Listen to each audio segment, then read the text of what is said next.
This lecture will conclude centripetal force. We're going to take a look at two problems involving an application. That application is civil engineering. The tasks of a civil engineer, for example, are to design, maintain, and upgrade transportation infrastructure. One of the basic aspects of our transportation system, of course, is our system of roads, specifically when it comes to constructing curves on roads. How do you ensure whether or not a car is going to be able to safely traverse a curve at a posted speed limit? That's one of the basic problems associated with civil engineering. We're going to take a look at two problems, one involving a flat curve, as it's called, and the second involving what is called a banked curve. Let's go ahead and take a look at the first of the two examples. Please copy it down into your notes. Okay, a car rounds a flat curve with a radius of curvature equal to 50 meters. If the coefficient of static friction between the tires and the roadbed equals 0.6, what is the maximum speed allowed such that the car does not skid? Okay, now it's important to realize that the car itself is not necessarily in uniform circular motion in this problem, but it is moving over a curved path of some sort, say something that looks like this. Whenever an object moves over a curved path, you can think of that curvature as a portion of a circle. Therefore, there is a radius associated with that imaginary circle. This is referred to as the radius of curvature. In addition to that, when the car traverses the curve, it's moving over an arc on a circle. This then means that there is a centripetal acceleration inwards towards the center of that imaginary circle. So it is not necessary for an object to be in uniform circular motion to have a centripetal acceleration vector. It just has to move over a curved path of some sort. So we're now starting to move past uniform circular motion to describe such a situation. Okay, now here's how I'm going to draw out the situation. Let's say that right here is the flat roadbed like so, and then here is the car. And then at this moment, picture the velocity vector of the car as being out of the board like so. So then therefore the curved roadbed does something like this out of the board like that. This then means that the center of the imaginary circle over which this car is traversing is over here somewhere like so. Therefore, we have a centripetal acceleration vector inwards towards the center of that circle, and the radius of curvature r is given to us as 50 meters. We're also given the coefficient of static friction as being equal to 0.6 as well. Now, there may be forces acting on the car, for example, say out of the board like so, or into the board. Even if those forces are present, however, they don't matter, and the reason for that is because they're perpendicular to the centripetal acceleration. So then therefore I only have to look at forces that are acting on the car in the plane of the board, and they are as follows. Okay, first of all, vertically, of course, we have the normal force upwards and the force of gravity, the car's weight downwards. These two forces cancel each other, and the reason for that, of course, is that there's no acceleration in the vertical direction. However, we do have a centripetal acceleration like so, a sub c, inwards towards the center of this imaginary circle. So the question is then, therefore, is this: what force acts on the car inwards towards the center of the circle? It's static friction.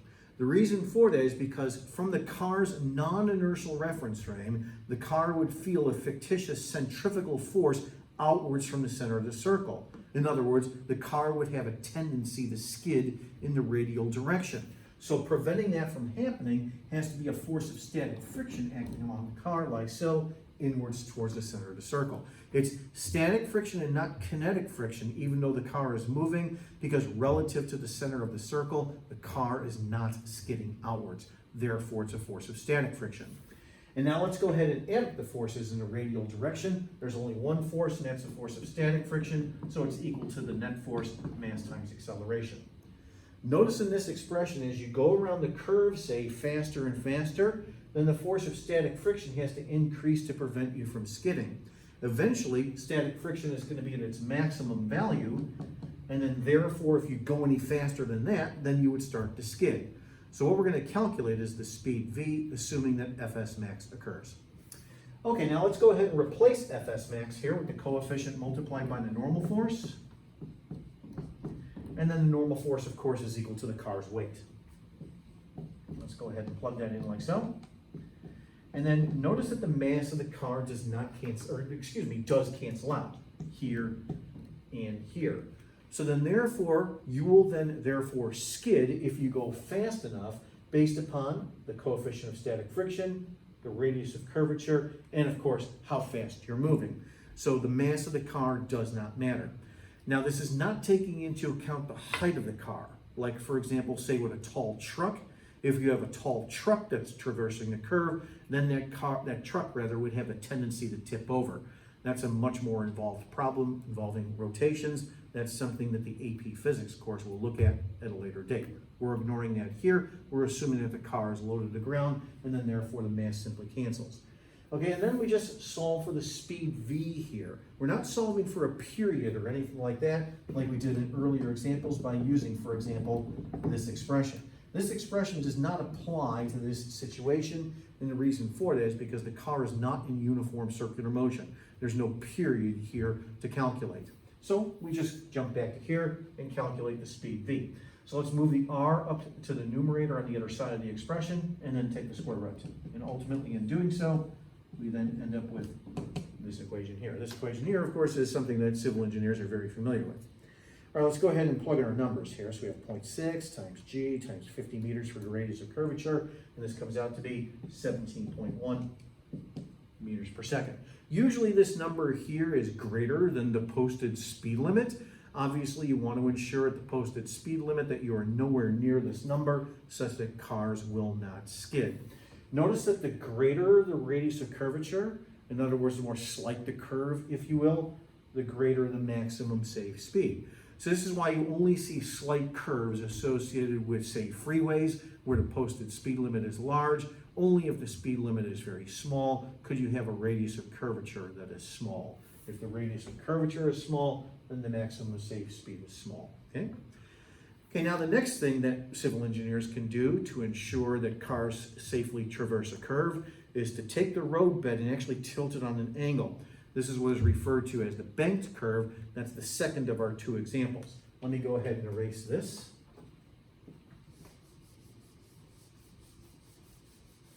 And then I have to move my file on the screen as well to address this next problem. Let me do so.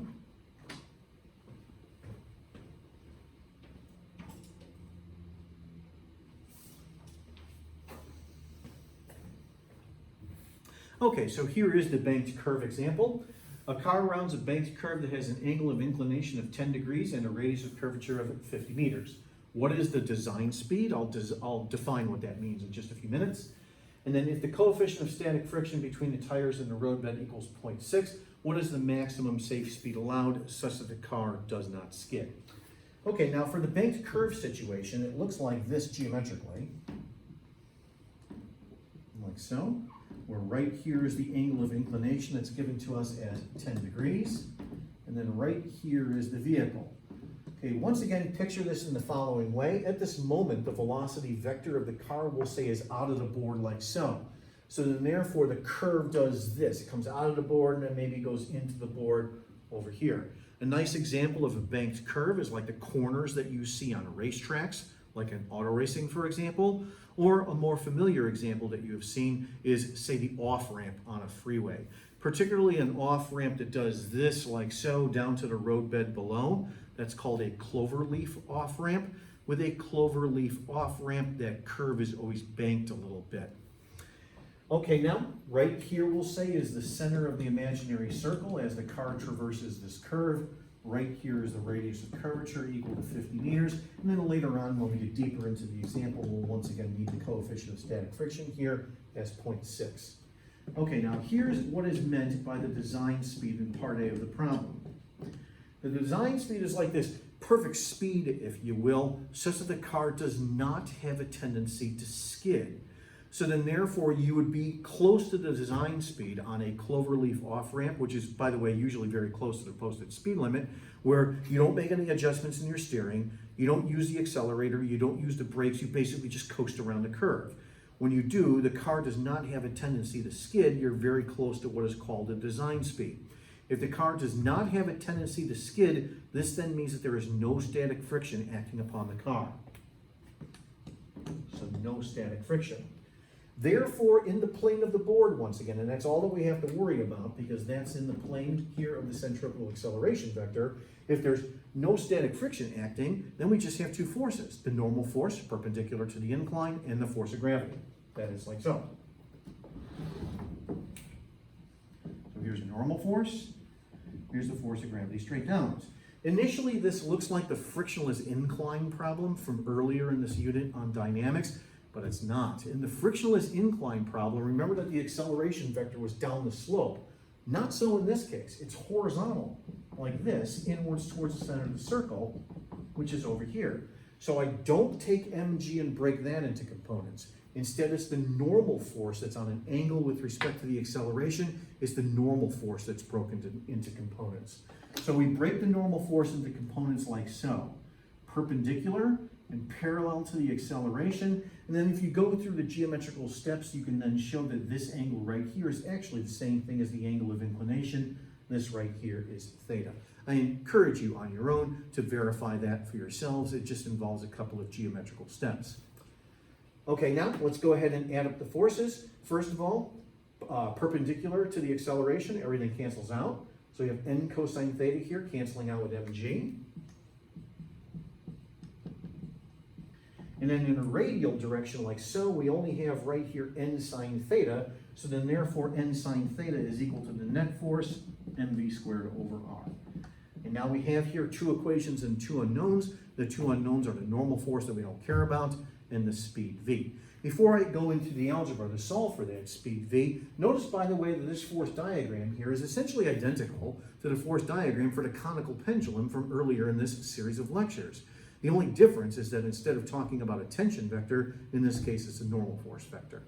Okay, let's go ahead and do the math. So what I'm going to do is take this expression here and solve it for n. So divide the cosine down to the denominator on the other side, like so.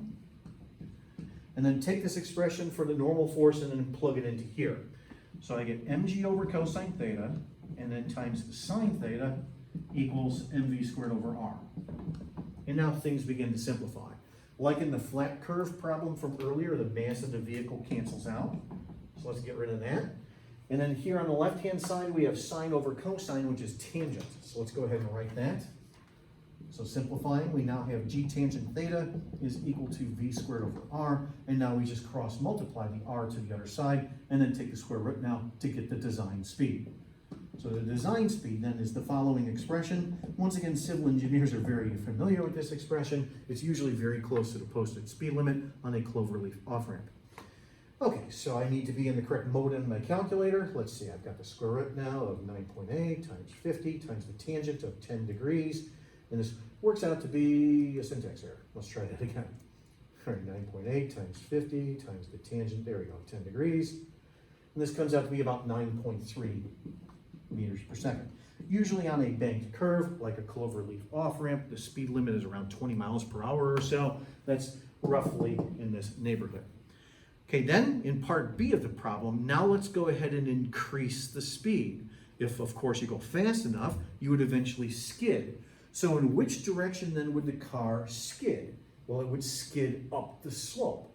So then therefore preventing the car from skidding has to be a force of static friction acting on the car down the slope. So now I'm going to take this force diagram and add a force vector to it. Right here like so is going to be the force of static friction, and then we'll calculate the speed when we're at the maximum value of static friction. Okay, now I'm going to clean up my board here. By the way, you're going to want to redraw that force diagram in your notes. And now we are specifically taking a look at part B of the problem. So you go faster than the design speed once again, the car would have a tendency to skid up the slope. So preventing that from happening has to be a force of static friction at its maximum value in our calculation, acting on the vehicle down the slope. And now the force of static friction here is on an angle with respect to the acceleration vector, so I have to break it into components. Here and here, and we do so in this manner because pretty obviously this angle right here is the same thing as the angle of inclination. And now we just add everything up using F equals ma. When we do, however, our algebra is going to be a little trickier in this example than it was earlier in part A. Okay, now let's add everything up here vertically. So I have here, once again, the n cosine theta from before. Okay, now let's go ahead and write right here minus mg.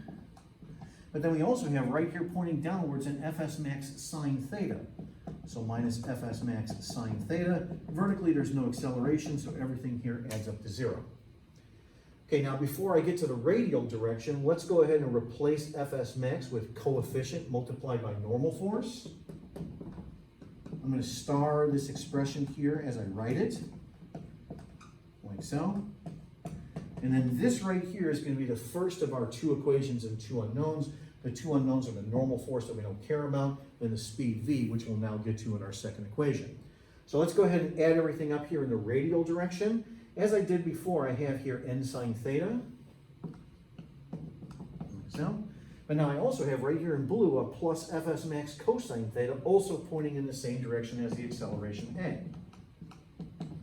And then these two forces here add up to the net force in the radial direction, mv squared over r.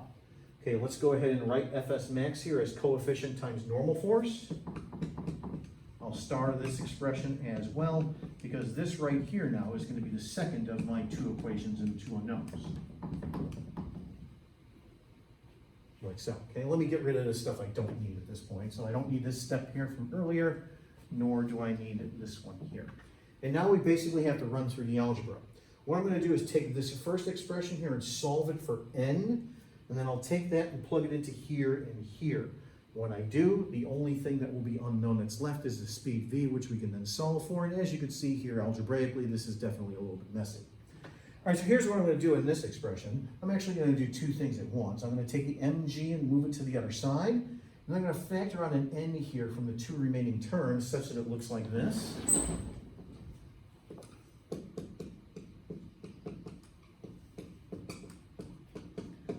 Like so. And now I'll take the denominator, or excuse me, I'll take the parentheses and move it down into the denominator here on the right-hand side of the expression to get n by itself. And then we'll plug it into here and here. All right, so let me go ahead and do that. Okay, so solving for n, and then gives us this. All right, now I'll take this expression here and I'll plug it into here and here. And when I do, because it occurs twice, I'm only going to write the denominator once. So in the first term, I have n sine theta. So mg times sine theta. Okay, and then plus coefficient times mg times cosine theta. And then let's go ahead and write the denominator here once. Like so, equals mv squared over r. Make sure that you understand this algebraic step. I took the expression here from the first equation for the normal force and then plugged it into the second. Okay? And at this point, we just solve for the speed v. So I'm going to go ahead and cancel out here the mass of the vehicle, like so. Cross multiply the r here, and then take the square root to now get the speed v by itself. And when you do, you end up with another expression here that civil engineers are very familiar with when designing roadbeds. This rather messy looking expression here. Okay, and now let's go ahead and plug in everything. We should end up with a number here, this maximum safe speed that was greater than the maximum safe speed for the flat curve from earlier. So let's see what we get. All right, so I'm going to go ahead and do the numerator here first. So 9.8 times 50 times the sine of 10 plus 0.6 times 9.8 times 50 times the cosine of 10. Okay, then all divided by the denominator, so cosine of 10 minus 0.6 times sine of 10, and then take the square root of all of that. All right, so after all of that, I end up here with a maximum safe speed of about 20.6 meters per second, like so. So that's a greater maximum safe speed than it was earlier for the flat curve problem from the first problem here in this lecture. Okay, there are a couple of homework problems that are similar to this banked curve situation that I went through here in lecture. Make sure that you understand how to do this problem. Okay, I'm going to go ahead and conclude here.